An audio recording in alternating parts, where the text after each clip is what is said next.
The first of these guidelines was the Australian Dietary Guidelines, and on your screen you can see the dietary pyramid based on the 1982 guidelines.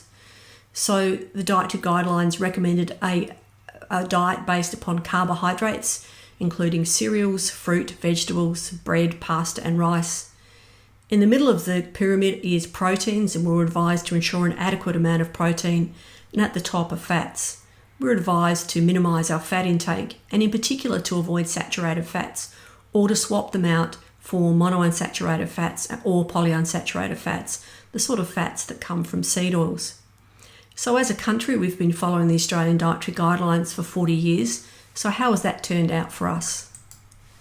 As a general practitioner, I've had a front row seat to the evolving disaster which has become the Australian healthcare system. We've had a tsunami of chronic complex diseases underpinned by poor metabolic health, including insulin resistance and type 2 diabetes, which has overwhelmed the capacity of our system to cope. Since I have been a doctor, there has been a fourfold increase incidence of obesity, so that we now have 32% of Australian adults and 8% of Australian children suffering from obesity. In fact, 3 out of 4 Australian men, 3 in 5 Australian women, and 1 in 4 Australian children now suffer from overweight or obesity. The incidence of type 2 diabetes has doubled in this time, and we've seen the evolution of type 2 diabetes as a diagnosis in children, something that I could not have imagined when I first graduated. We've also seen the evolution of new diseases caused by poor metabolic health and insulin resistance. Fatty liver disease or metabolic associated fatty liver disease was not taught when I was at medical school because it was only first described in the literature in 1980. This is a disease which causes inflammation, fibrosis and cirrhosis of the liver and increases the chances of developing liver cancer. It is now the 3rd most common cause of requiring a liver transplant in this country, and it affects 1 in 4 Australian adults and an increasing number of Australian children. So how was I going? This is a photograph from 10 years ago of me sitting at my desk in my general practice, and you can see that I wasn't going particularly well. I had obesity, pre-diabetes, fatty liver and sleep apnea. I'd been on a low-fat diet for 40 years and I had struggled with my weight my entire life. I'd been on and off diets mainly consisting of eating less and exercising more, achieving weight loss only to put that weight on and some more. I'd pretty much given up hope. I decided that I was going to be obese for the rest of my life and that I would develop type 2 diabetes, and there was nothing I could do about it. It was about at this time that I came across low carbohydrate diets and was fortunate enough to travel to Sydney to attend a low carb down under conference. There I met dietitian Nicole Moore, who taught me how to live a low carbohydrate life and then a ketogenic life, and I had great success. For the first time in my life, I lost weight and sustained the weight loss. I reversed my pre-diabetes and my fatty liver and my sleep apnea. And over this time, I had a couple of light bulb moments. The first of these is that insulin resistance and type 2 diabetes is caused by carbohydrate intolerance. So it's consumption of carbohydrates which cause insulin resistance and drive up insulin, causing the hyperinsulinemia, which is associated with the beginning of type 2 diabetes. So if I was allergic to peanuts, therefore I was intolerant to peanuts, I'd be advised not to eat peanuts. If I had celiac disease and I was intolerant to gluten, I'd be advised not to eat gluten.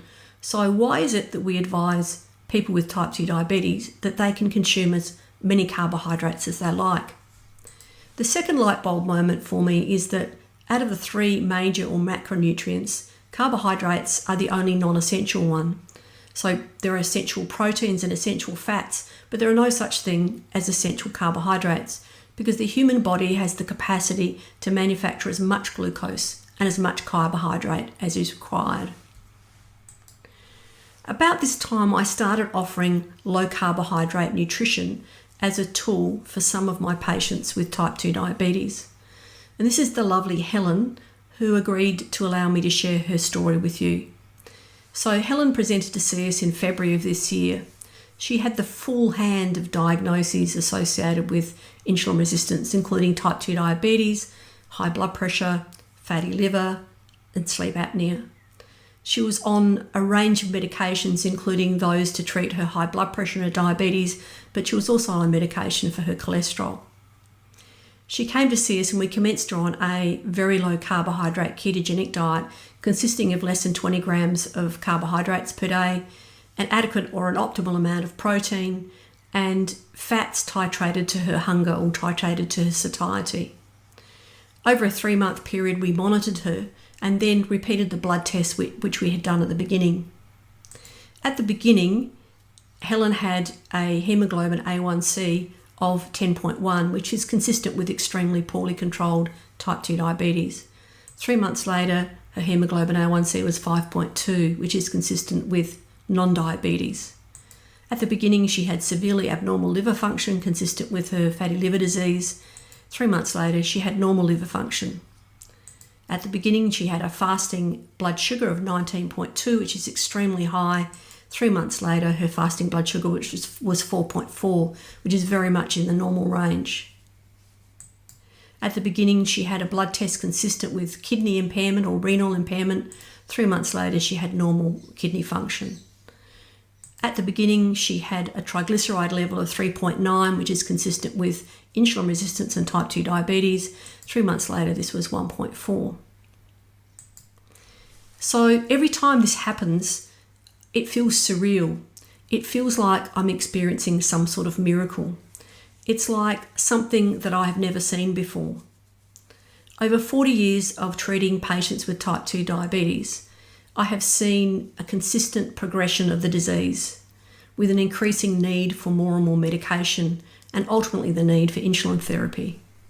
With time, I've seen my patients develop the consequences of type 2 diabetes, including Alzheimer's disease, stroke, heart attack, visual impairment, kidney problems, and the consequences of the effect of type 2 diabetes on the nerves and the blood vessels in the legs, sometimes requiring amputation. So, for example, just recently I had a gentleman who I've cared for 35 years who's had type 2 diabetes this entire time but has had really good control of his diabetes, and he unfortunately had to have an above-knee amputation. So being able to change someone's diet and completely turn their life around, can completely turn their physical well-being around in 3 months is just unbelievable. And once you've seen it, you can't unsee it. So 18 months ago, I decided that I didn't want to do general practice anymore, and I left general practice to devote the remainder of my working career to assisting people using low carbohydrate and ketogenic nutrition to treat various diseases, including type 2 diabetes.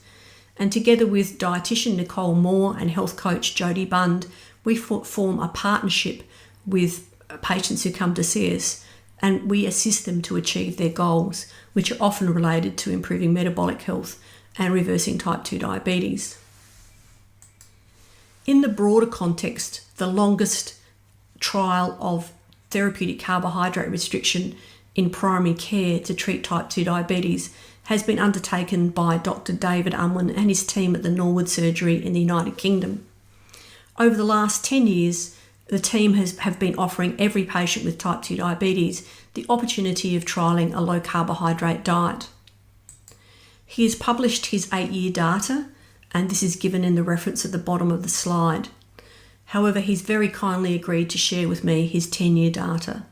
So over 10 years, this approach has been offered to 569 patients with type 2 diabetes, and of those, 47% or 258 have chosen to trial a low carbohydrate diet. And of them, 50% or 130 patients have achieved type 2 diabetes remission, and a remaining 47% have achieved improved control of their type 2 diabetes.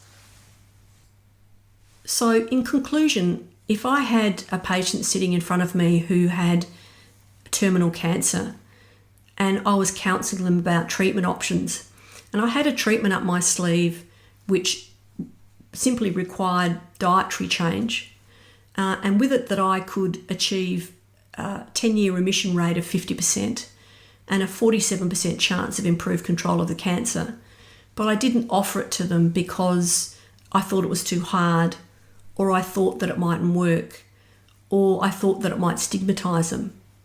How would that patient perceive me when they found out? In fact, how would their family and the rest of the community and my peers perceive me? And so it should be with type 2 diabetes.